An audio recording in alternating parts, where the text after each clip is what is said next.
امام رضا کا واقعہ ہے، حرم کا واقعہ ہے کہ کوئی باہر غالباً سے جرمن کا تھا یا کہیں کا انجینئر کسی وجہ سے آیا مشہد، تو اس نے دیکھا کہ حرم کو دیکھا، اس نے بولا کہ یہ کیا ہے، اتنے لوگ جا رہے ہیں. کہا کہ یہ خوب امام ہے، طبیب ہے، شفا دیتا ہے اور سارے کام کرتا ہے. تو اس نے بولا اگر ایسا ہے تو اس کا بھی اولاد بیٹا یا بیٹی کوئی بہت شدید مریض تھا، یعنی معلول تھا، اور اس نے اپنے حساب سے تو علاج کرا لیا تھا جو بھی، لیکن نہیں ہوتا تھا. تو اس نے بولا کہ اگر ایسا ہے تو میرے بیٹے کو بھی شفا مل جائے، یعنی وہ بھی ٹھیک ہو جائے.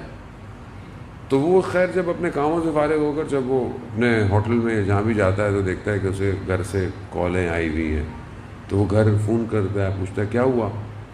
کہا کہ ایک شخص آیا اور میں نے اس کو کبھی دیکھا نہیں تھا، کبھی نہیں. تو ہم نے بولا کون ہے. کہا کہ تمہارے ہسبینڈ نے کہا ہے کہ بچہ بیمار ہے تو میں اسے دیکھنے آیا ہوں. کہا ہمیں پتہ ہی نہیں چلا، ہم نہ اس کو روک سکے کچھ نہیں. وہ آیا اور بچے کے پاس تھوڑی دیر بیٹھا اور اس کے بعد گیا. بچہ بالکل ٹھیک ہو گیا ہے. کہا کہ کتنے بجے. تو جو وقت اس نے بتایا وہ وہی وقت تھا کہ جب اس نے حرم میں دعا مانگی تھی. اب وہ مسلم نہیں ہے، ہاں امام کو سمجھے ادارہ. ہم محمد والے محمد صلی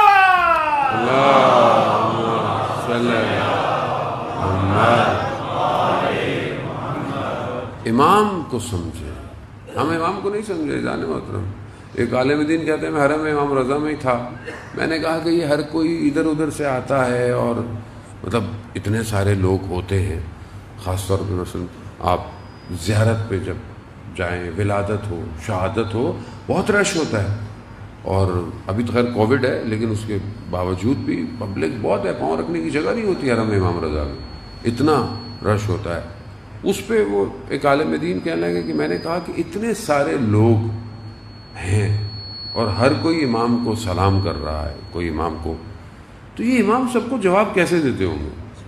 ہر کوئی کہیں سے آتا. وہ خیابان امام رضا میں تو دور سے، کیونکہ جب بھی اکثر جب بھی نصیب ہوتا ہے، اللہ تعالیٰ آپ سب کو زیارت نصیب فرمائے، جب بھی بندہ ایئرپورٹ سے آتا ہے تو خیابان امام رضا پہ گاڑی آتی ہے، ٹیکسی آتی، تو دور سے جو ہے وہ امام کا حرم نظر آ جاتا ہے. بندہ وہیں سے سلام کرتا ہے، تو بھلا آ گیا ہے تو سلام کرتا ہے. اب وہ کہتا ہے کہ اتنے سارے لوگ ہیں، ہر طرف سے سلام کر رہے ہیں، تو امام جواب کیسے دیتے ہیں. تو عالم برزخ کی آنکھ کھل گئی تھوڑی دیر کے لیے، پردہ ہٹ گیا.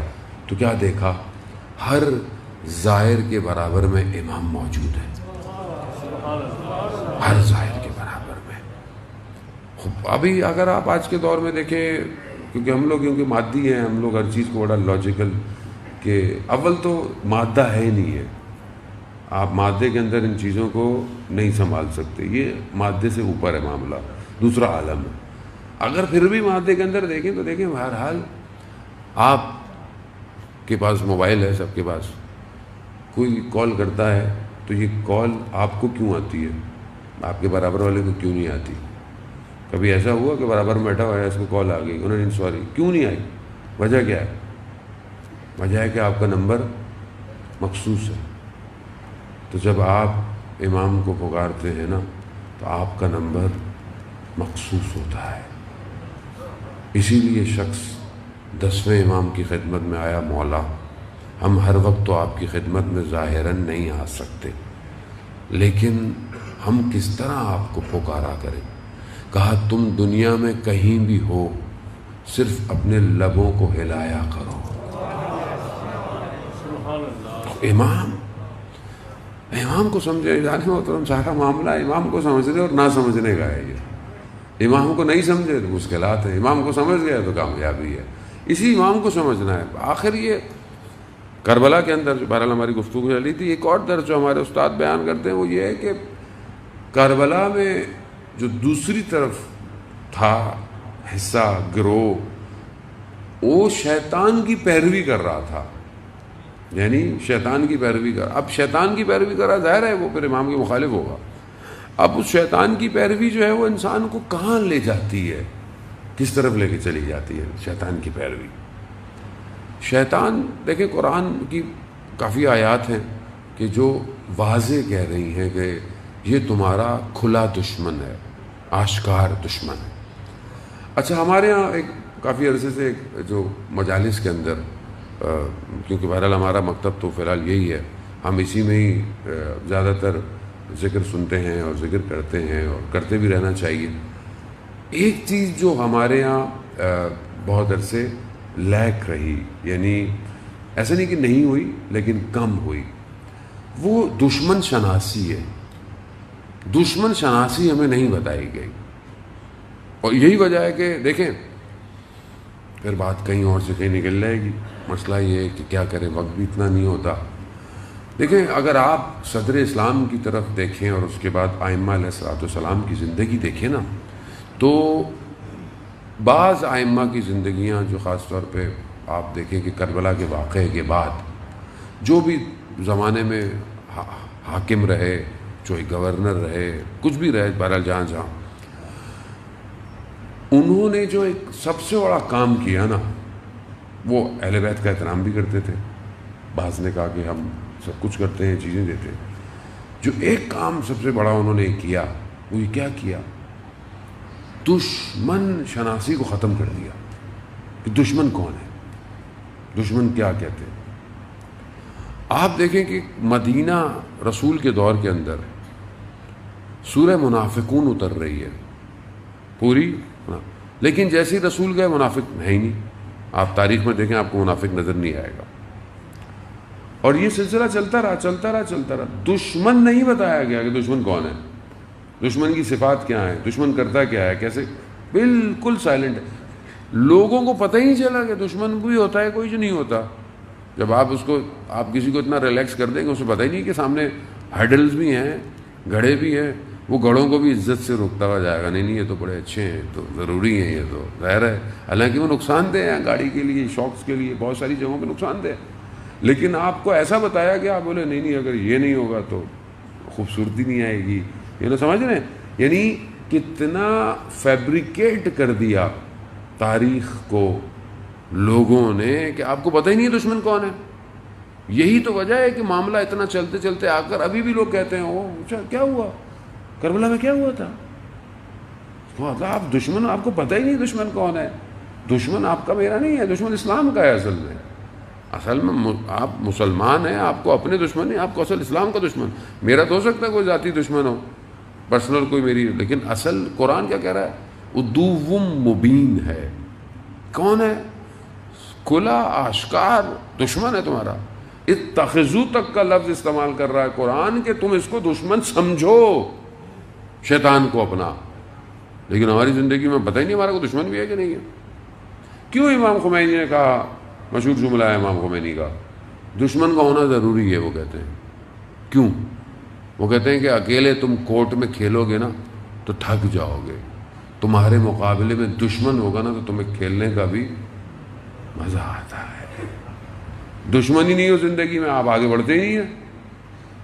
آپ کو نہ پتا ہو ہمارے آس پاس ملکوں میں ہمارے دشمن نہ ہوں تو ہم کیا کریں گے؟ کچھ نہیں کریں گے۔ تو بعض اوقات دشمن کا ہونا باعث خیر بھی ہوتا ہے تاکہ آپ الرٹ رہتے ہیں۔ عزیزان محترم، اب یہ دشمن شناسی ہمیں بتائی نہیں گئی ممبر سے کہ آپ کا، اسلام کا، انسانیت کا کوئی دشمن بھی ہے یا نہیں ہے۔ نہیں، میٹھی میٹھی زندگی گزاریں آپ، اور میٹھے میٹھے گھر چلے جائیں آپ میٹھے بھائیوں کی طرح، تو آپ بھی ایسے چلے جائیں گھر۔ ہمیں بھی یہی دیا گیا پیکج پورا، بس کوئی دشمن کوئی نہیں ہے، بس ایسے ہی بولتے رہتے ہیں بعض لوگ۔ عزیزان محترم، سمجھنے کی کوشش کریں، دشمن شناسی سب سے امپورٹنٹ چیپٹر ہے قرآن کا۔ قرآن شروع سے بتا رہا ہے، مراحل دیکھیں شیطان کے، شیطان کیوں، شیطان ایک لمحے میں تھوڑی کوئی باہر نکالا گیا ہے، مرحلہ نکالا گیا ہے۔ پہلا مرحلہ کیا ہے؟ پہلا مرحلہ اس نے مادیت کو فوقیت دی، یعنی اس نے میٹر کو فوقیت دی۔ جب خدا کہہ رہا ہے کہ میں نے اس میں اپنی روح کو پھونکا ہے، سجدہ کرو، وہ یہ نہیں دیکھ رہا کہ روح پھونکی گئی ہے، وہ کہہ رہا ہے یہ تو خاک ہے۔ یعنی پہلا سبجیکٹ کیا تھا؟ پہلا کہ اس نے مادیت کو معنویت پہ فوقیت دی، اس نے مادہ گرا ہے۔ دشمن کی یہ صفت جو ہے مادہ گرا ہونا، یعنی دنیا گرا، یعنی مٹیریلسٹک ہونا، یہ شیطان کا پہلا مرحلہ ہے. آج آپ کے سامنے پوری دنیا مگر مادہ گرا نہیں ہے، مگر میٹرلسٹک نہیں ہے. گھر ہوں اچھے ہوں، بیٹھنے کی سیٹ اچھی ہو، گاڑی کی سیٹ اچھی ہو، فلانا اچھا ہو، یہ اچھا ہو، وہ اچھا ہو، سونے کا تکیہ ایسا ہو. کیوں؟ کیونکہ اس نے تو مرنے کا ان کے یہاں تو کانسیپٹ ہی نہیں ہے. ان کے یہاں تو کانسیپٹ ہے مر گئے تو زندگی کچھ نہیں ہے. وہ تو کہتے ہیں زندگی اچھی ہو پوری، بس جتنی لذتیں ہیں دنیا میں لے لو، جو کرنا ہے کر لو، پھر پتہ نہیں کہاں زندگی نہیں آئے گی، کر لو. چاہے وہ نشے ہوں، چاہے وہ ڈرگز ہوں، چاہے وہ دنیا کے سارے غلط کام ہوں. کیوں ہے وہ؟ کیونکہ وہ مادہ گرا ہے اور اس نے دنیا کو ویسے ہی فیبریکیٹ کیا ہے، ویسے ہی ڈیزائن کیا ہے. اسی طرح وہ دنیا کو لے کر چل رہا ہے اور ہم بھی ظاہر ہے اسی مادے کے پیچھے.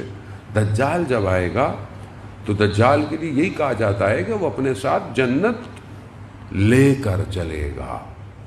یہ نہیں بولے گا کہ دیکھو یہ چاہیے ادھر آ جاؤ، جبکہ وہ جنت نہیں ہوگی، وہ جہنم ہوگا. جس کو وہ جہنم سمجھے گا وہ جنت. اب جو شخص اپنی زندگی میں آج مادے کی طرف ہے، یعنی ایک جوان وہ صرف اپنی زندگی کو میٹریلسٹک اپروچ رکھتے ہوئے آگے بڑھتا ہے، چاہے اس کی ایجوکیشن ہو، چاہے اس کا پروفیشن ہو، چاہے اس کا ایکسپیرینس ہو، کچھ بھی ہو، صرف اگر مادہ ہے تو ناکام ہے. اگر وہ اسی کام کو خیر کے لیے، اپنے شعور اور عقل کے لیے پیسہ اس لیے کمائے کہ میں دوسروں کی بھی مدد کر سکوں. خود دوسروں کی مدد کرنا مادی گیری نہیں ہے، دوسروں کی صفت کرنا مادہ نہیں ہے، یہ تو الہی کام ہے. آپ خود بخود مادے کو ٹوٹتے چلے جائیں گے. ویسے بھی انسان ظاہری طور پر، آج جبر بھائی سے میری ملاقات ہوئی تو وہ مجھے کہہ رہے تھے کہ جیسے ہم لوگ ظاہری طور پر اپنی زندگی میں گھر بناتے ہیں، کوشش کرتا ہے کہ آدمی ایک پلاٹ لے لے. آج کل تو پلاٹ لینا ہی بڑا مشکل ہو گیا پاکستان میں بھائی. تو ہر سال آؤ تو قیمتیں جو ہیں وہ پرواز کر رہی ہوتی ہیں. تو وہ زمانہ کوئی اور تھا جو لوگوں نے لے کے خرید لیے ہوں گے. لیکن اجزاء محترم بہرحال وہ بتا رہے تھے بڑا اچھا پروجیکٹ ہے ایک قبرستان بہشت زہرا کہ جو یہاں سے کچھ فاصلے پر وہ مجھے کہہ رہے تھے ہے، اور کافی حد تک انہوں نے اس کو کر لیا ہے. لیکن ابھی بہرحال ایک اچھی خاصی اماؤنٹ اس کی باقی ہے. کوئی بہت بڑی اماؤنٹ نہیں ہے وہ ظاہری طور پر اگر دیکھی جائے تو جہاں ہم اپنے دنیا کے پلاٹ خریدتے ہیں وہاں آخرت کا پلاٹ بھی خریدا جائے. اور وہ پلاٹ مانوی پلاٹ ہے، یاد رکھیں، مادہ نہیں ہے. یہ مت سوچیے کہ میں 1-2 کنال خرید لوں گا تو چلو میری قبر بڑی ہو جائے گی. نہیں، آپ کی قبر بڑی نہیں ہوگی، آپ کی قبر اتنی رہے گی. ہو سکتا ہے لیکن اس میں کچھ اور لوگوں کی قبریں ہوں. نہیں پتہ آپ کے برابر میں دفن ہونے والا شاید اس کی وجہ سے میری قبر کا عذاب کم ہو جائے. ہمیں نہیں پتہ کہ برابر والا کون ہے. بعض لوگوں کی روحیں اتنی طاقتور ہوتی ہیں کہ جب انہیں دفنایا جاتا ہے اس دن پورے قبرستان میں عذاب ختم ہو جاتا ہے، پورے قبرستان میں. تو اگر 1 کنال میں خرید کر دے دوں اس میں نہ جانے کتنی قبریں بنے گی. تو یہ آخرت کا پلاٹ ہے، یہ مادی پلاٹ نہیں ہے جانے محترم. اور ظاہر ہے ایک قبرستان کا اچھا ہونا، قبرستان میں آنا جانا، ظاہر ہے آپ کے یہاں مشکلات بھی بڑھتی جا رہی ہیں، قبرستان بھی سخت ہو گئے ہیں یا جگہ کم پڑ گئی، یہ جگہ نہیں ہے. اور ایک ایسے قبرستان میں کہ ظاہر ہے ان کا ماڈیول بالکل وادی حسین جو کراچی کے اندر ہے اسی ٹائپ کا ہے. اور قبرستان میں جانا ضروری ہے. کیوں؟ مادے سے دور کرتا ہے قبرستان. جب آپ قبرستان جاتے ہیں نا، لوگوں کو دیکھتے ہیں تو آپ کو یہ آتا ہے کہ میں نے بھی ایک دن یہیں لیٹنا ہے. اس لیے جانا چاہیے. جانے محترم اندر یہ ریکال بہت ضروری ہے کہ آج جیسے میں فاتحہ پڑھنے آیا ہوں تو کل میری بھی کوئی فاتحہ پڑھنے آئے گا. اس لیے میں عمل ساتھ لے کے جاؤں قبر کے اندر. یہ پہلا مرحلہ ہے. شیطان نے کیا کیا؟ مادے کو. دوسرا مرحلہ شیطان نے تکبر کیا، یعنی کہا کہ میں بہتر ہوں، میں آگ سے بنا ہوا ہوں. یہاں تکبر، بس یہ اس کا تکبر. اور پھر تیسرا اس نے سجدے سے انکار کیا. اور پھر چوتھا اسے نکال دیا گیا. سٹیپ بائی سٹیپ کیا ہے وہ. اس نے اتنی عبادتیں کی تھیں. ہم اپنی عبادتوں، اپنے کاموں پہ خوش نہ ہو جانے محترم. اس نے بہت عبادتیں کی ہیں. قیامت والے دن کچھ لوگ بینکرپٹ ہو جائیں گے. اب بولے مولانا صاحب بینکرپٹ آدمی دنیا میں ہوتا ہے، آخرت میں کہاں سے ہوگا؟ جیسے آپ بعض اوقات چیک دیتے ہیں نا اور چیک جو ہے وہ باؤنس ہو گیا، بینک کرپسی ہو گئی کیونکہ اکاؤنٹ ہی خالی تھا، کچھ بھی نہیں ملا، کچھ بھی ہو گیا. آخرت میں بھی ایسے ہی ہوگا. یہ ساری نیکیاں کسی اور کے اکاؤنٹ میں چلی جائیں گی اور وہاں خالی ہوگا. بہت سارے ایسے عمل ہیں جان محترم. میں کتاب ہے ایک، میں نے پہلے بھی اس کو عرض کیا کہ 90 پیج کی کتاب ہے، خالی 3 منٹ قیامت کے، اردو میں پرنٹ ہو چکی ہے، PDF بھی موجود ہے، آڈیو بھی موجود ہے، آپ خرید سکتے ہیں آن لائن. اس میں ایک شخص جو آپریشن اس کا ہو رہا تھا، زخمی تھا وہ جان باز، جنگ کا بھی زخمی تھا، لیکن اس کا حادثہ ہو گیا. اس حادثے میں ڈاکٹر اس فیصلے میں کہ اس کو آپریٹ کریں نہ کریں کیا کریں، وہ 3 منٹ ہے. اسی درمیان میں وہ عالم برزخ میں چلا گیا، یعنی مر گیا ہے ایک طرح سے. اس عالم برزخ میں جو اس نے دیکھا، یہاں تو 3 منٹ تھے، وہاں اس نے پتہ نہیں کیا کیا دیکھا. وہ جو واپس آیا ہے تو اس نے وہ کتاب لکھی ہے جو اس نے دیکھا ہے. ایک جگہ بہرحال میں بہت گزرتا ہوا اس سے کہ ہم متوجہ ہوں. وہ کہتا ہے کہ میں جب گیا تو ایک جگہ پر کرسی میز لگی ہوئی تھی، تو میں نے کہا بہرحال ایک کتاب پڑھی ہوئی بہت بڑی، تو کہا کہ کھولو. میں نے سمجھ گیا کہ میرا اعمال نامہ ہے. اب وہ اعمال شروع ہو گئے جب میں بالغ ہوا تھا اس وقت. اب بعض وقت تو بچوں کو پتہ ہی نہیں ہوتا بالغ ہو گئے نہیں ہو گئے، واجب ہو گئی نماز، واجب ہو گئی روزہ، واجب ہو گیا، ساری چیزیں واجب ہو گئی. اب وہ کہتا ہے کہ میں نے یہ بہت اچھا تھا، اس کا عمل بہت اچھا تھا، یہ پہلے سے نمازیں پڑھ رہا تھا، یعنی بالغ ہونے سے پہلے سے. اس لیے کہتے ہیں نا 7 سال سے بچوں کو نماز پڑھانا شروع کرتے، نقصان نہیں دے گی، فائدہ ہی دے گی. تو وہ سب کو، لیکن کہا کہ میرے عمل شروع ہوئے تو میں نے نیک کام کیا، نماز پڑھی، یہ کیا وہ کیا. رات یعنی اس دن کا آخر میں دیکھا میرے سے ایک غیبت ہوئی. کہا کہ اس دن کا پورا عمل اڑنا شروع ہو گیا، صفحہ خالی. اگلا صفحہ کھولا، پھر شروع، تم نے یہ نیک کام کیا، تم نے اس کی مدد کی، یہ کیا وہ کیا. تم رات کو اپنی انجمن میں ماتم کرنے گئے مگر تم دکھانے کے لیے گئے، پھر سارے اعمال اڑ گئے، خالی ہوتا رہا. انسان موت. بعض عمل ایسے ہیں جو کھا جاتے ہیں انسان کی نیکیوں کو. خوب شیطان کا کام ہی یہی ہے، آپ بہت اچھا کریں، آپ سے غلطی کرائے گا، ختم. لیکن اس لیے بعض لوگ کہتے ہیں کہ مولانا صاحب دل نہیں چاہتا.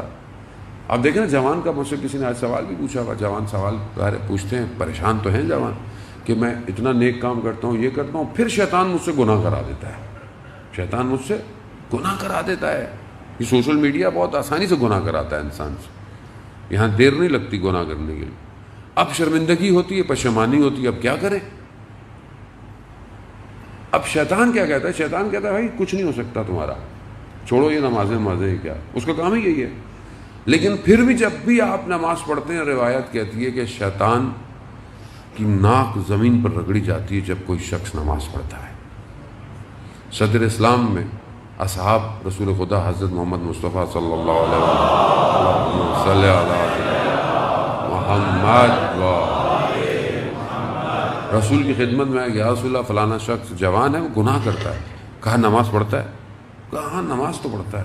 کہا بس ٹھیک ہے، قرآن کہہ رہا ہے کہ ان الصلاۃ، نماز جو ہے وہ کیا ہے، فحشا اور منکر سے دور کرتی ہے. خوب پڑھتا ہے تو کوئی نہ کوئی آہستہ آہستہ آہستہ آہستہ نماز نہیں چھوڑے. عزیزان محترم، خاص طور پر جوانوں کو، شیطان وسوسے کرے گا آپ کو، شیطان بہکائے گا آپ، نماز نہیں چھوڑے، پڑھتے رہے. ایک دن یہی نماز آپ کو بچا لے گی. شیطان کا کام ہی یہی ہے کہ وہ آہستہ آہستہ انسان کو، آپ نیک کام کریں گے، ابھی یہاں سے جائیں نیک کام کریں، آپ کہیں چائے بیٹھے پی رہے ہوں، کھانا، آپ سے غیبت کرائے گا. غیبت کیا کرتا ہے؟ جتنی نیکیاں آپ کی تھیں نا، جس کی آپ نے غیبت کی، اس کے اکاؤنٹ میں چلی گئی. یعنی اب آپ روز محنت کریں اور کسی کا اکاؤنٹ ڈپازٹ کر رہے ہیں آپ ڈیلی. اب کیا کریں؟ غیبت کا کیا کریں؟ شخص آیا اسی طرح رسول خدا حضرت محمد مصطفیٰ صلی اللہ علیہ وسلم، اللہم صلی علی محمد، رسول خدا کی خدمت میں آیا اور کہا کہ یا رسول اللہ غیبت ہو گئی ہے، میں بہت پشیمان ہوں، شرمندہ ہوں میں، لیکن اب میری ہمت نہیں ہے کہ میں اس سے جا کے معافی مانگوں. غیبت ہے کیا؟ غیبت ہے ایک ایسی چیز آپ نے ایک شخص کے پیچھے بولی کہ جو اس کے سامنے بول نہیں سکتے تھے آپ. یعنی اس کو ناگوار گزرے. آپ نے اس کے پیچھے بولی. اب یہی ہے کہ بھائی آپ اس سے جا کے معافی مانگیں کہ میں نے ایسا بولا. اچھا آپ کسی کو بولیں تو اگلا پھر آپ کو دو چار سنائے گا بھی, صحیح لے گا کہ یہ کیسی بات ہے. تو یہ ہر جگہ ممکن بعض اوقات نہیں ہے. تو وہ شخص بھی رسول خدا کہتے ہیں یا رسول اللہ میرے لیے مطلب میری ہمت نہیں ہے کہ میں اس سے جا کے ہی کہوں. تو رسول خدا کہتے ہیں بہرحال پھر دو کام, ایک استغفار اور ایک اس کے حق میں دعا کرو. جس کی غیبت کی ہے اس کے حق میں دعا کرو. عزیزان محترم, زندگی کا کوئی بھروسہ نہیں ہے. ویسی شارٹ لسٹ ہوئی ہوئی ہے, پینڈیمک آیا ہوا ہے, تیزی سے آدمی فارغ ہو رہے ہیں. آپ یقین کریں کوئی کینہ عداوت نہ رکھیں دل میں. شیطان کا جو دوسرا حربہ ہے نا خطرناک, وہ رشتوں کو خراب کرتا ہے. آپ رات کو آپ کے ساتھ کوئی برا بھی کرتا ہے نا, آپ اس کے لیے دعا کریں. کوئی فرق نہیں پڑتا کیا کرے گا برا, کتنا برا کر لے گا آپ کے لیے. شیطان کے جو بھی رات کو پوری فوج جمع ہوتی ہے, کیونکہ آج بہرحال موضوع شیطان ہے تو اس لیے آج آپ کو برداشت تو کرنا پڑے گا. صلوات بھیج دیں محمد والے محمد.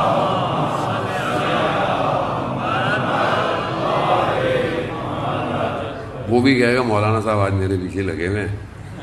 اور آسان نہیں ہے شیطان. میں بہرحال بریکٹ میں ایک عالم دین تھے, شیطان ان کے سامنے آیا, کہا کہ میرا وقت ضائع نہیں کرو, میرا وقت ضائع نہیں کرو. کہہ رہا نہیں میں وقت ضائع نہیں کر رہا, میں تو آپ سے مباحثہ کر رہا ہوں. آپ اگر علمی طور پر اتنے مضبوط ہیں تو کہا نہیں تم فائدہ نہیں ہے, تم ہار جاؤ. کہا نہیں میں دیکھوں تو صحیح آپ کا علم کتنا ہے. خلاصہ مباحثہ اور گفتگو ہوئی. شیطان جیت نہیں سکا ان سے, ہار گیا. کہا میں تمہیں کہا تھا نا میں تمہیں ہرا دوں گا. کہا نہیں وہ تو مجھے پتا تھا, میں تو صرف آپ کا وقت لینا چاہتا تھا. شیطان بہت ڈیٹیلڈ ہے, آسان نہیں ہے. کب سے زندہ ہے وہ؟ ایک شخص جس نے حضرت آدم کی خلقت دیکھی ہو, کتنا مضبوط ہوگا سوچیں آپ. میرے آباء و اجداد سے واقف ہے وہ, اس کے دادا کیا تھے, اس کے پردادا کیا تھے, سب پتہ ہے اس کو. تو آسان نہیں ہے شیطان. شیطان آیا انبیاءوں کے سامنے, بعض انبیاءوں کو اس نے آ کے تذکر دیا. حضرت نوح کے پاس آیا, حضرت نوح نے بولا مجھے نہیں سننا تمہاری بات, تم جاؤ. مجھے کہا نہیں مجھے جب کشتی لگی اور سب صحیح ہو گیا تو شیطان حضرت نوح کے پاس آیا. میری بات تو سن لے شیطان سے, میں آپ کو کچھ پیش کرنا چاہتا ہوں. کہا کہ ٹھیک ہے, اچھا بولو کیا ہے. کہا کہ 4 چیزیں بنی آدم میں ہوں تو وہ بالکل میرے لیے کھلونوں کی طرح ہے, میں پھر اسے کھلونوں کی طرح استعمال کرتا ہوں. یعنی شیطان آ کر حضرت نوح کو بتا رہا ہے. کہا 4 چیزیں بنی آدم میں ہوں تو میرے لیے بالکل ایک جیسے کھیلنے کی بال ہوتی ہے نا ادھر سے ادھر, میں اس کو کھلاتا رہوں گا زندگی میں. پہلی چیز, کہا کہ پہلی چیز جو ہے وہ حسد اس کے اندر, یعنی جلن ہونا. یعنی اگر مجھے خدا نہ خواستہ کسی سے حسد ہے, زندگی میں ہوتا ہے انسان اپنی فیلڈ کے اندر حسد رکھتا ہے, خدا نہ خواستہ کسی عالم کو کسی عالم سے حسد ہو جائے, کسی شخص کو آفس میں کسی پروفیشن سے کسی بھائی کو حسد ہو جائے, حضرت یوسف کے بھائیوں کی طرح. کیا ہوتا ہے؟ شیطان. پھر دیکھیں شیطان نے کیسا حضرت یوسف کے بھائیوں کے ساتھ کیا. حسد بہت خطرناک ہے. اس لیے حسد کو اگر آپ کو لگتا ہے کسی کو اللہ نے دیا ہے, آپ خدا کا شکر کریں کہ اللہ تو نے اس کو دیا ہے, مجھے بھی دے اگر میں اس قابل ہوں, اور مانگیں کہ مجھے کسی سے جلن نہ ہو. دوسری چیز جو ہے وہ حرص ہے, حریص. اگر انسان حریص ہے نا, لالچی ہے, یہ بھی ہو, گریڈی ہے, یہ بھی ہو, وہ بھی ہو, یہ ختم ہی نہیں ہو کے دے رہا آدمی, تو وہ حرص جو ہے. اور جتنی ایج بڑھتی چلی جاتی, مشہور واقعہ ہے میرے خیال میں ہارون خلیفہ کا واقعہ ہے کہ اس نے بولا کہ کوئی شخص ایسا ڈھونڈ کے لاؤ کہ جس نے خود رسول سے حدیث سنی ہو. خیر انہوں نے بڑا ڈھونڈا تو دیکھا ایک بہت ہی بوڑھا شخص تھا, اور اس کو یہ اٹھا کے لائے. اتنا بوڑھا تھا, کہا کہ میں بہت چھوٹا سا تھا اور میں نے اس وقت رسول سے کوئی حدیث تھی تو میں نے سنی تھی, اور یہ وہ بڑی مشکل تھا. تو پھر خلیفہ نے اس کو کچھ ہدیہ دیا, کہ جاؤ بھائی اس کو ہدیہ دو. جانے لگا تو اس نے بولا رکو رکو مجھے ایک منٹ خلیفہ سے دوبارہ بات کرنی ہے. بولا کیا یہ ہدیہ ابھی کے لیے یا ہر مہینے ملے گا؟ تو پھر خلیفہ کہنے لگا رسول نے صحیح فرمایا تھا، جتنا انسان بوڑھا ہوتا جاتا ہے حریص اتنا بڑھتا جاتا ہے. رسول اللہ کی حدیث ہے. انسان حرص یہ دوسری چیز ہے جو شیطان کہہ رہا ہے کہ اگر یہ ہوگی تو پھر میں اس کے ساتھ ایسا کروں. تیسری چیز جلدی پن، عجلت، جلدی انسان کھانا. وہ نہیں شیطان جلدی کا کام کس کا کام ہے؟ یہ تو سنتے ہی رہتے ہیں نا. شکر کچھ تو سنتے رہتے ہیں. صلوات بھیج دے محمد والا.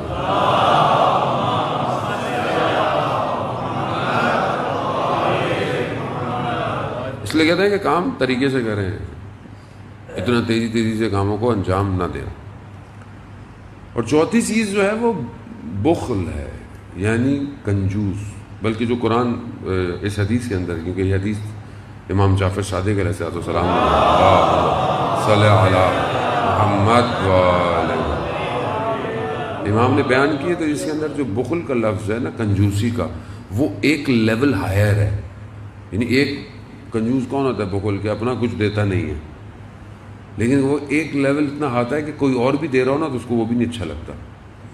یعنی بعض وقت آپ ساتھ جا رہے ہوتے نا، آپ دیتے ہو نکال کے، وہ کہہ رہا بھائی کیوں دے رہے ہو اتنا زیادہ. وہ کنجوس سے بھی ایک لیول ہائی ہوتا ہے. بھائی خود نہیں دے رہا دوسرے کو دینا تو اس کو بھی روکتا ہے. یہ صفتیں ہوں تو وہ کہتا ہے کہ میں بڑے آرام سے آدم کو کھلاؤں گا، یعنی پھر وہ میرا کارندہ ہے. شیطان کی جو بہرحال وقت جو ہے وہ بہت تیزی سے آگئی. شیطان کا جو ایک اور حربہ ہے کہ جو آج کل بہت پریکٹیکل ہماری لائف کے اندر ہے، وہ یہ ہے کہ عزیز و اقارب، بہن بھائی، میاں بیوی، ماں باپ، رشتہ دار، ان میں آپس میں ان کو لڑاؤ، نفرت، مس انڈرسٹینڈنگ. آپ کے سامنے ذرا سی بات پہ آج گھر بریک ہو جاتے ہیں. ذرا سی کنسلٹنسی ہم کرتے ہیں لوگوں کی، ڈائیورس، یہ ایشو، وجہ کیا ہے؟ جب وجہ دیکھتے ہیں تو وجہ تو کوئی ہوتی نہیں ہے. ایک بات تھی، خالی ذرا سی بات تھی، کسی بات کی وجہ سے جو ہے وہ، حالانکہ کوئی ایسی بات نہیں تھی. اگر تھوڑا خاموش ہو جاتے، صبر کر جاتے تو مسئلہ حل ہو جاتا.